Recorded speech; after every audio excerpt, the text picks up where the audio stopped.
What's up, guys? This is Jake with Kentucky Fried Fitness, and before I start today's video, I just want to send a big shout out to my Ology for sending me these samples. So I decided I would make this video about protein powder, and of course I'm going to use the samples they sent me.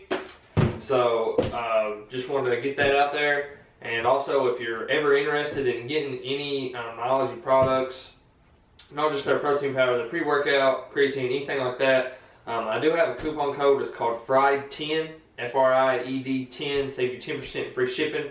The link is also in the description box below, so be sure to check that out.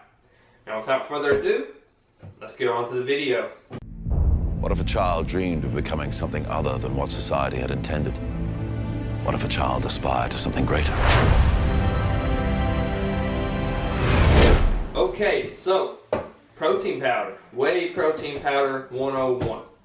Now, I haven't been making any beginner tips in a while. I think the last one I made was actually in December. So I figured this was a good chance and opportunity to make another one for you guys. Because at the end of the day, this channel is, you know, kind of motivational and does have workout footage, but I also like to help out the beginners out there to not make the same mistakes that I made when I first started. So, protein powder. This is the one thing that pretty much if you ever start out in the gym, the first thing a lot of people ask you, a lot of people ask me is like, what kind of protein powder do you take? And this is a really bad thing to have as your top priority if you're trying to get into fitness, bodybuilding, that kind of good stuff. So the first question I'm going to answer is, do you need protein powder? I think there's a common misbelief that you need protein powder to build muscle. You need protein powder to gain strength. But I hate to break it to you guys is, it's not going to do either one of those things. It's marketed that way because that's what sells. But protein powder is a supplement, you know, it's just a replacement for actual food. You know, this is going to be no better than eating chicken or beef or, you know, any other kind of protein source. If your main goal is to build muscle, you know, this is going to be no different than if you were getting the same amount of protein from this as you were from chicken, from fish, tilapia, lean beef, any of that. You know, it's all protein. It's not, you know, some magic powder in a box, you know. And some people will try to argue that, well, whey protein is available, more bioavailable, and while it does help, it does digest faster than other kind of protein sources. If you're getting, like I said, a diverse range of protein, if you're getting chicken and beef and you know, protein from dairy or any other sources, then I mean, you're going to be fine. The real reason that protein should be used, and if you're asking yourself, do I need this? Do I need this to build muscle? No. But does it make things a lot more convenient? Yes, it does.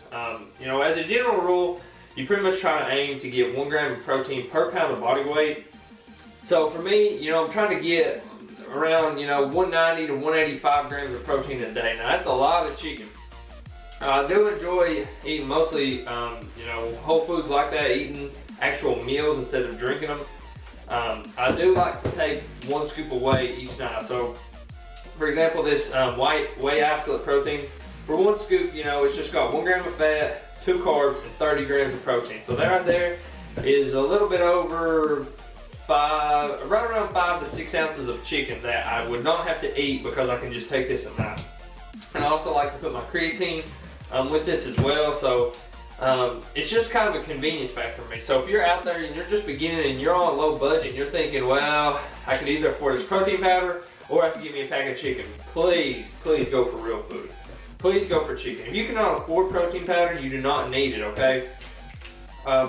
Protein is just, you're paying for the convenience. You're paying for the convenience of not having to cook as much actual food. You're not having to prepare it, you're not having to eat it. You know, if you're a hard gainer, if you're someone who struggles with taking in calories, then protein powder is going to be a big help to you because it's just an easy way to get in that protein and just, you know, chug it down and be done with it.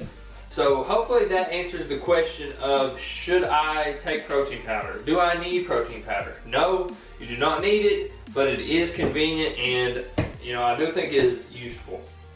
So now that you've decided, okay, yes, I've got a little bit of extra money, I want to invest in some protein powder, what do I look for? Okay, so there's a lot of different types of proteins out there. There's caseins, there's whey isolate, whey concentrate. From my perspective, I think it is best just to solely go with a whey protein isolate. When you look in the ingredients at the bottom of your protein powder, the first thing you should see is whey protein isolate. That's what this has. Whey protein isolate, amino acid blend, cocoa, natural and artificial flavors, Selco scum, you know, yada yada yada. So whey protein isolate. A lot of people argue that casein is better, that it digests slower. And I mean, you could try to invest in the casein powder, but they usually do not taste too good. And there isn't a whole lot of science to back that casein is that much more effective than whey protein isolate. So whey protein isolate is going to be your best bet. So if you're going out there, you kind of want to make sure that is the main ingredient. And the second thing is to look at the macros, you know. I always look for protein powders that, you know, have a decent amount of protein, from anywhere from 25 to 30 grams is pretty much your average per scoop. And me personally, you know, I don't consider this a meal. This is just something I finish off my macros with at night. And, you know, I don't want it to take up a lot of carbs. You know, I don't like protein powders that have 10 or 15 carbs, that have 6 or 7 grams of fat in them. I mean, some people like that. Some people like the, you know, 10 to 6 and that kind of stuff. And while it does taste better, I'd rather just get a scoop down and just be done with it. And with a gram of fat and 2 grams of carbs, I mean, this is protein. I mean, the macros pretty much don't get better than this. So, I mean, that's pretty much it, guys. That pretty much is 101. All you need to know, you do not need to worry about no complicated stuff. You don't have to take a scoop of protein after you work out. You don't have to take this 3 or 4 times a day. You know, you just take a scoop if you feel like you're needing more protein in your diet than you can already get, or if it's just a convenience factor. So, other than that, make sure to look for whey protein isolate. First ingredient, and make sure the macros are good. So that's pretty much it, guys. That's all you need to know for 101 whey protein powder.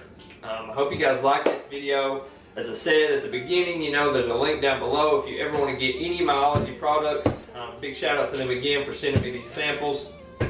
And the links to my social media, follow me on Instagram, Snapchat, all that good stuff is also in the description box below. So please be sure to check that out. If you like the video, please give it a thumbs up. Leave me a comment saying anything you want to know below, or any questions you have. Feel free to you know, post them down below. Subscribe to the channel if you want to see more, guys. And until next time, let's keep it positive.